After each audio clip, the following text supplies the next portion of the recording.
नमस्कार दोस्तों, modern history series की एक और वीडियो में आपका बहुत बहुत स्वागत है। इस वीडियो में हम समझने वाले हैं कि 1937 में जो प्रांतों में चुनाव हुआ था, इस चुनाव में कांग्रेस को किस तरह से सफलता मिला था और कांग्रेस किस तरह से कई प्रांतों में अपना सरकार बनाया था और कुछ वर्षों तक ये सरकार चला था।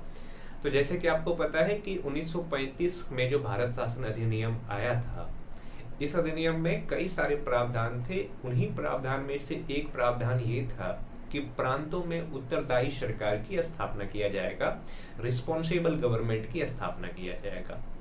और जब चूंकि उत्तरदायी सरकार की बात की जा रही है, तो उत्तरदायी सरकार का मतलब हुआ कि चुनाव के प्रक्रिया के द्वारा सरकार को चुना जाएगा। इसके इसके लिए ये भी किया गया कि 1935 का जो चुनाव होना था, 1935 का जो भारत शासन अधिनियम था, इस अधिनियम के द्वारा जो मताधिकार है, इस मताधिकार का भी विस्तार किया गया। यानी कि ज्यादा से ज्यादा लोग अब अपने मत का प्रयोग कर सकते थे, अब अपना वोटिंग राइट्स का प्रयोग कर सकते थे। तो इन्हीं सब चीजों को लेकर के 1937 में भारत के कई प्रांतों में चुनाव हुआ और इस चुनाव में कांग्रेस को व्यापक सफलता मिला। तो यही हम समझेंगे कि किन किन प्रांतों में कांग्रेस को सफलता मिला। और ये सरकार कांग्रेस का जो बना था 1937 में, 1939 तक सरकार चलाया भी कई सारे प्रांतों में। पर 1939 में ऐसी क्या परिस्थिति उत्पन्न हुई जिस परिस्थिति की वजह से कांग्रेस की सरकार ने इस्तीफा दे दिया और फिर से सरकार भंग हो गया। इसके साथ हम एक और चीज समझेंगे कि मुस्लिम लीग अब तक पृथक निर्वाचक मंडल की बात करते आ रहा था, पर 1937 का जो प्रांतीय चुनाव है, इस चुनाव में मुस्लिम लीग को सफलता नहीं मिला, उसका सरकार किसी भी प्रांत में नहीं बन सका। तो मुस्लिम लीग ने 1937 के चुनाव से सबक लेकर के फिर अपने रणनीति में किस तरह का परिवर्तन किया, इन चीजों को भी समझेंगे। लेकिन सबसे पहले हम ये चीज समझते हैं कि 1937 के चुनाव में कांग्रेस पार्टी को किस तरह से सफलता मिला, किन किन प्रांतों में कांग्रेस ने अपना सरकार स्थापित किया। तो अगर बात हम करें कि प्रांतों के चुनाव, तो ये चुनाव हुआ था 1937 में।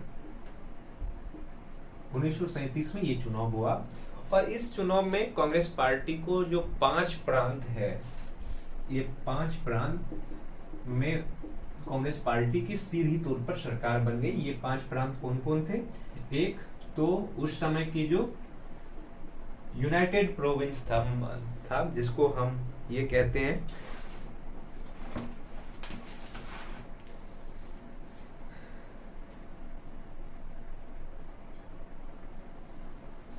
ये जो 5 प्रांत था, ये 5 प्रांत कौन कौन था? एक यूपी, यानी कि यूनाइटेड प्रोविंस, आज का यूपी नहीं, इस क्षेत्र में आज का जो यूपी है, यूपी भी आता था, पर यह क्षेत्र यूपी के तुलना में भी बहुत व्यापक था।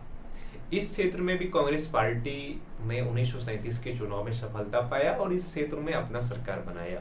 दूसरा जो मध्य प्रांत थे, मिडिल प्रोविंस थे, मिडिल प्रोविंस में भी कांग्रेस का सरकार बनता है।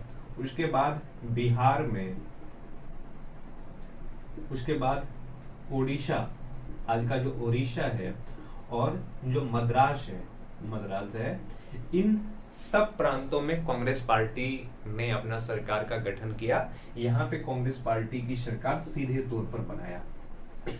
इसके साथ साथ 2 ऐसे प्रांत थे जहां पे कांग्रेस पार्टी को बहुमत नहीं मिला। तो उन्होंने क्या किया कि जो स्थानीय राजनीतिक पार्टी थे, राजनीतिक दल थे, उन राजनीतिक दल के साथ समझौता किया और समझौता करने के बाद उन्होंने क्या किया कि सरकार का गठन किया। ये 2 प्रांत की अगर बात करें तो ये 2 प्रांत आपको देखने को मिलेगा कौन कौन। एक तो असम, जहां पे संयुक्त सरकार बनाया, नहीं, भारतीय राष्ट्रीय कांग्रेस संयुक्त सरकार,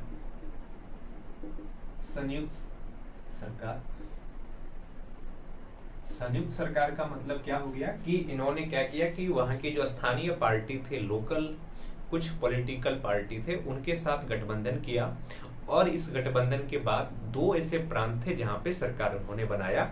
इनमें से एक प्रांत तो असम था, असम में, और दूसरा पश्चिमोत्तर प्रांत। पश्चिमोत्तर प्रांत, ये दो प्रांत ऐसे थे जहाँ पे बहुमत भारतीय राष्ट्रीय कांग्रेस को नहीं मिला था, और बहुमत नहीं मिलने के कारण इस प्रांत में भारतीय राष्ट्रीय कांग्रेस ने जो वहाँ के स्थानीय राजनीतिक पार्टी थे उस राजनीतिक पार्टी के साथ समझौता किया और सरकार का गठन कर लिया। पर दो ऐसे प्रांत थे जहाँ पे कांग्रेस की सरकार नहीं बना, जहाँ पे दूसरे समूह का सरकार बना। ये दो ऐसे प्रांत थे, उनमें से एक प्रांत तो पंजाब था और दूसरा प्रांत थे सिंध। इन दो प्रांत में कांग्रेस का सरकार, आईएनसी का सरकार नहीं बना, यानी कि पर ये जो 7 प्रांत थे, जहाँ पे 5 प्रांत पे तो सीधे तौर पे कांग्रेस का सरकार बन गया था, और 2 प्रांत ऐसे थे जहाँ पे कांग्रेस पार्टी ने दूसरे राजनीतिक दल के साथ समझौता करके सरकार का निर्माण किया था। पर 2 प्रांत, एक पंजाब में वहां पे यूनियनिस्ट पार्टी थे, उनकी दबदबा काफी था तो उनकी सरकार बने थे, और एक सिंध। ये 2 ऐसे प्रांत थे जहां पे कांग्रेस पार्टी का सरकार नहीं बना, बाकी हर क्षेत्र में कांग्रेस पार्टी का सरकार बना। और ये सरकार कुल मिलाकर के 28 महीना तक चला और 1939 में सरकार के द्वारा इस्तीफा दिया गया। पर कांग्रेस के बारे में और समझे, कांग्रेस के द्वारा जो सरकार का गठन किया गया था, इनके द्वारा क्या क्या काम किया गया, इन सब चीजों को हम समझने से पहले एक चीज समझ लेते हैं कि 1937 के चुनाव में मुस्लिम लीग का स्थिति क्या था, क्योंकि मुस्लिम लीग लंबे समय से पृथक निर्वाचक मंडल की मांग करते आ रहा था। तो मुस्लिम लीग का स्थिति किस तरह से हुआ।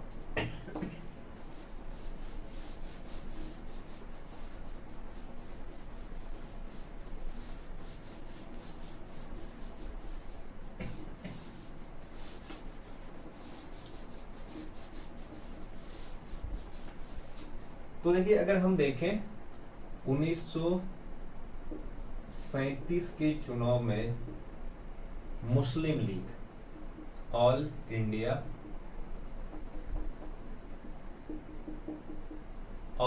मुस्लिम लीग का स्थिति किस तरह का था, इस चीज को हम समझते हैं।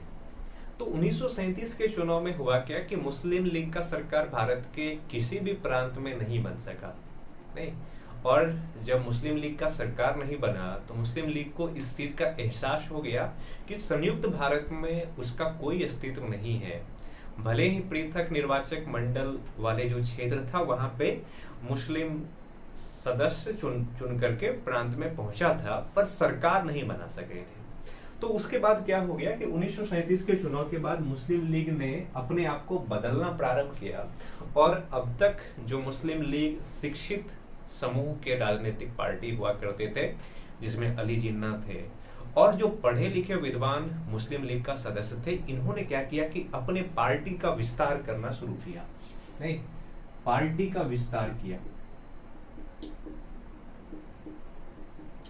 पार्टी का विस्तार किस तरह से किया, तो पहला चीज इन्होंने क्या किया कि सदस्यता शुल्क कम कर दिया।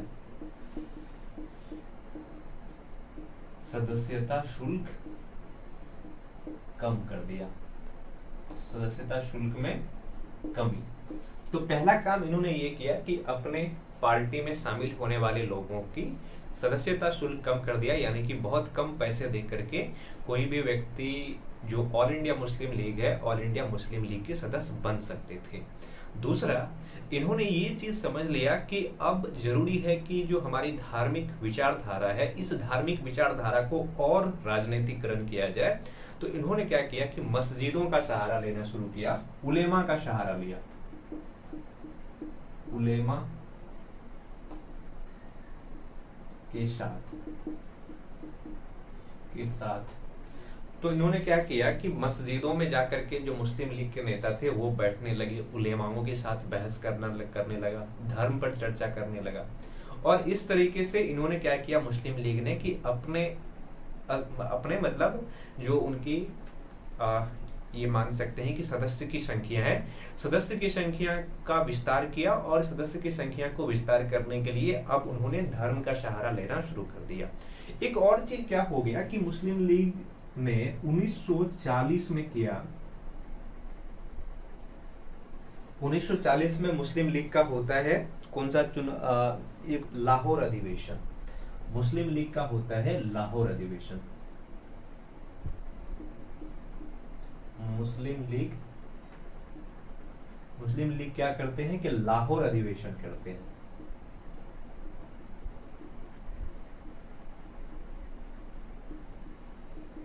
और लाहौर अधिवेशन में इन्होंने एक प्रस्ताव पारित किया, और ये प्रस्ताव क्या था? ये प्रस्ताव था पृथक मुस्लिम प्रांत की मांग। लाहौर अधिवेशन की जो सबसे महत्वपूर्ण मांग है वो ये है कि पृथक मुस्लिम प्रांत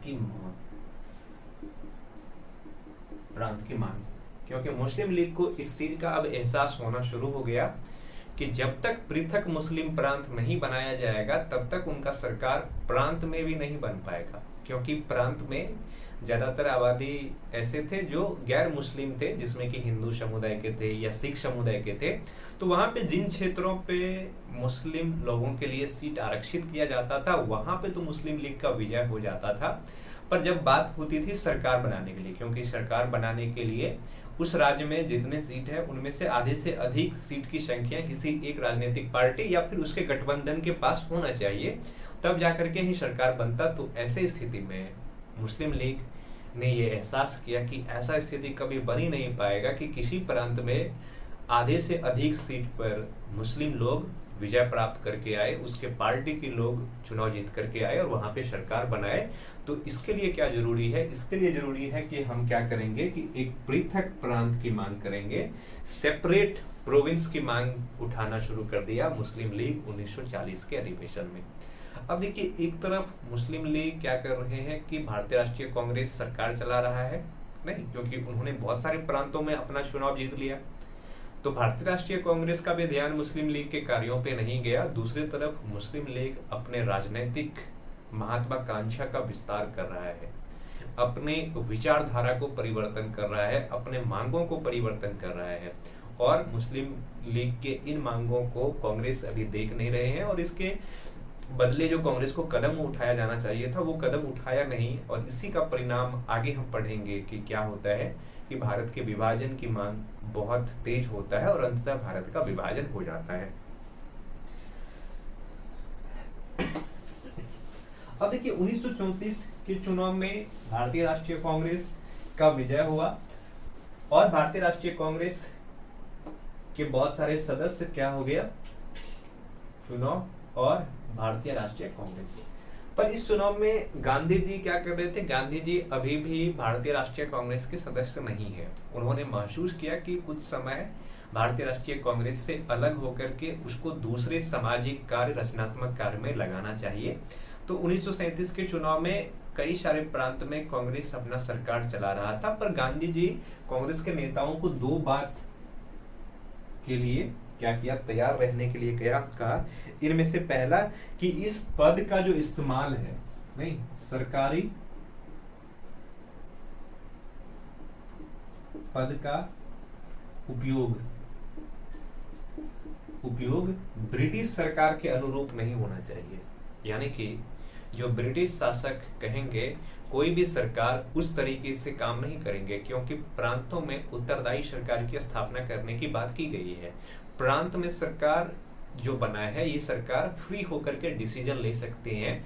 तो अगर उनको फ्री होकर के डिसीजन लेने की शक्ति प्रदान किया गया है तो वो इस शक्ति का प्रयोग करें, और सरकार के जो अनुरूप है, सरकार जिस तरीके से चाहते हैं कि प्रांतों में सरकार चले वैसा नहीं चलाए। दूसरा कि इस्तीफा देने के लिए तैयार रहे, इस्तीफा देने के लिए तैयार रहे। ये किसने कहा? ये गांधी ने भारतीय राष्ट्रीय कांग्रेस के नेताओं को चेताया कि पहली चीज वो कि ब्रिटिश सरकार के अधीनता को ना स्वीकार कर ले। यानी कि ब्रिटिश सरकार प्रांत में जिस तरह से शासन चलाना चाहते हैं, भारतीय लोग उसी के बातों को नकल ना करना शुरू कर दें। और दूसरा चीज कि तैयार रहे कि कभी भी परिस्थिति बदल सकती है, और जब परिस्थिति बदलेगी तो क्या करना पड़ेगा, लोगों को अपना इस्तीफा देना पड़ेगा, सरकार से इस्तीफा देना पड़ेगा। तो ये कुछ तरह से क्या होता है कि 1937 से लेकर के सरकार जो बनती है प्रांतों में, इस तरह का चीजें देखने को मिला। अब हम समझते हैं कि 1937 में कांग्रेस की सरकार बन चुका है प्रांतों में। तो जब कांग्रेस का सरकार बना तो किस तरह की बदलाव हुआ प्रांतों में, क्या क्या निर्णय लिया गया, हम इन चीजों को समझते हैं।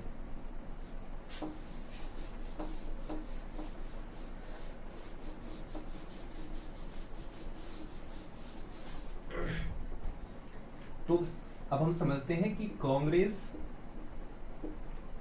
सरकार के अंतर्गत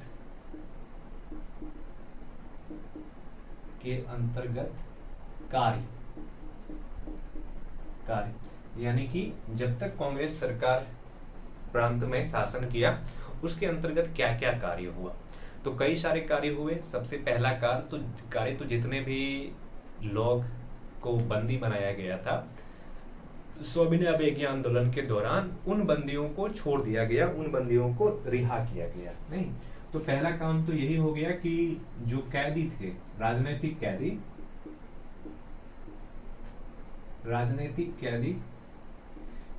को क्या किया गया, राजनीतिक कैदी को क्या किया गया कि मुक्त किया गया, राजनीतिक कैदी को मुक्त किया गया। दूसरा कि बहुत सारे ऐसे अधिकार थे जिन अधिकार के बाद भारतीय राष्ट्रीय कांग्रेस अपने विभिन्न अधिवेशन में कर चुके थे, चाहे वो मौलिक अधिकार की बात हो या फिर नागरिक अधिकार की बात हो।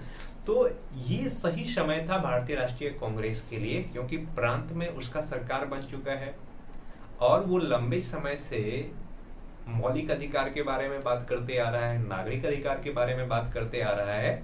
तो ये एक ऐसा समय है जब वो क्या कर सकते हैं कि अपने पुराने वादे को लागू कर सकते हैं राज्य में और जनताओं को अपने भरोसा में ले सकते हैं। तो भारतीय राष्ट्रीय कांग्रेस ने क्या किया कि कई नागरिक एवं कई सारे फंडामेंटल राइट्स लागू किया, नहीं, कई सारे फंडामेंटल राइट्स लागू किया ताकि ये देखा जा सके कि किस तरह से सरकार काम कर रहा है। इसके साथ साथ ब्रिटिश शासन के दौरान जो भारत के लोगों के द्वारा पत्र पत्रिकाएं लिखी जाती थी, प्रेस चलाया जाता था, इन प्रेस पर पाबंदी लगा दिया गया था। कोई भी व्यक्ति किसी भी तरह की पत्र पत्रिका की छपाई नहीं कर सकता था। तो भारतीय राष्ट्रीय कांग्रेस ने दूसरा महत्वपूर्ण काम ये किया कि प्रेस की स्वतंत्रता फिर से लागू किया। प्रेस की स्वतंत्रता पुनः लागू किया। प्रेस को फिर से आजादी दिया गया कि वो अपनी बातें लिख सकते हैं, जनताओं तक अपने विचारों को पहुंचा सकते हैं।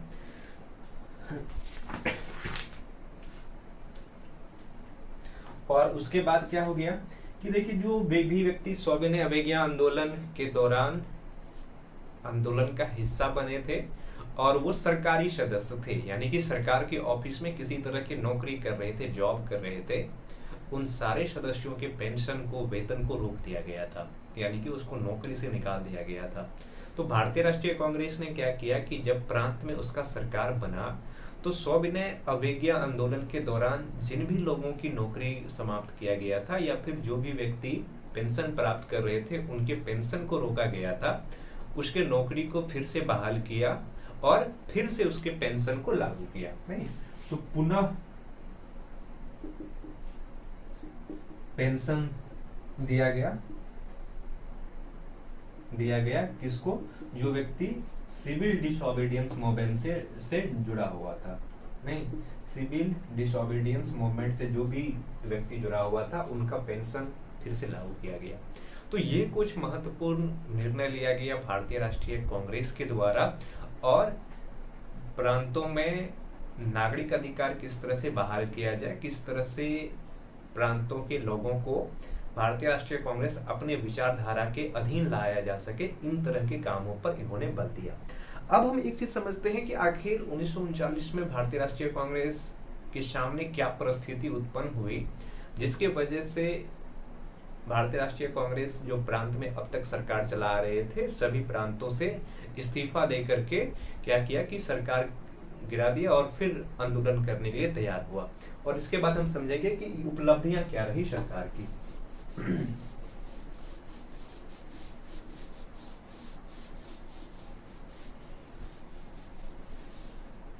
अब देखिए यहाँ पे अगर आपको समझना हो तो क्या होता है, सितंबर 1939,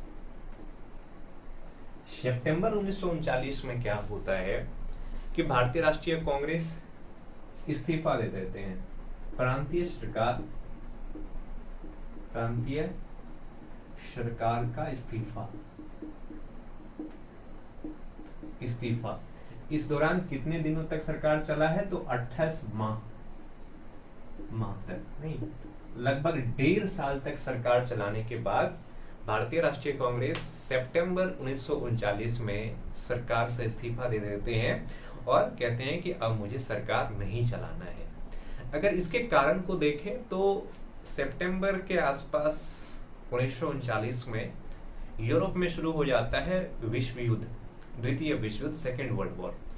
जैसे ही जर्मनी हिटलर के नेतृत्व में अपने आसपास के देशों पर हमला करते हैं तो दुनिया दो खेमा में फिर से बंटता है और यूरोप में शुरू हो जाता है विश्व युद्ध।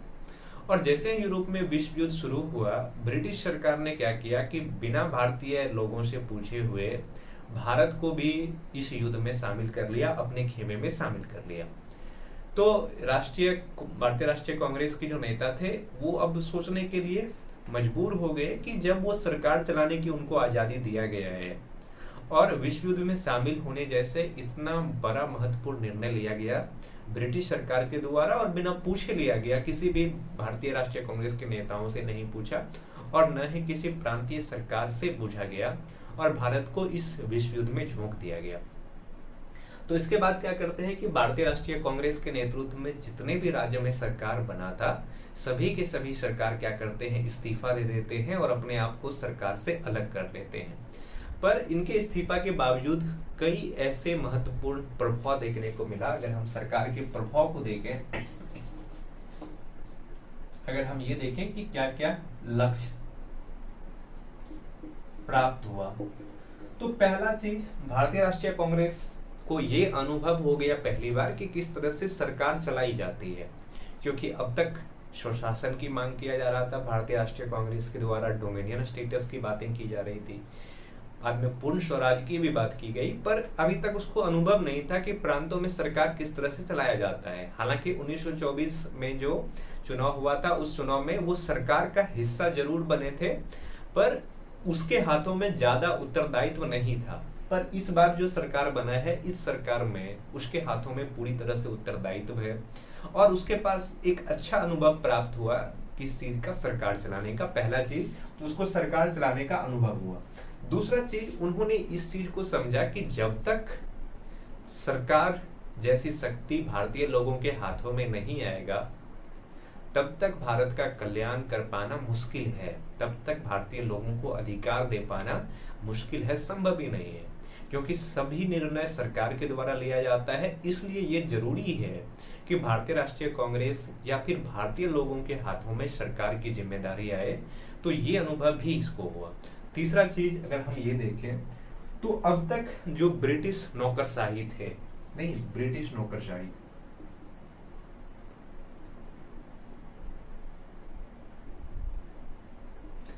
लक्ष्य क्या क्या प्राप्त हुआ, तो पहला चीज तो अनुभव हुआ उनको सरकार चलाने का।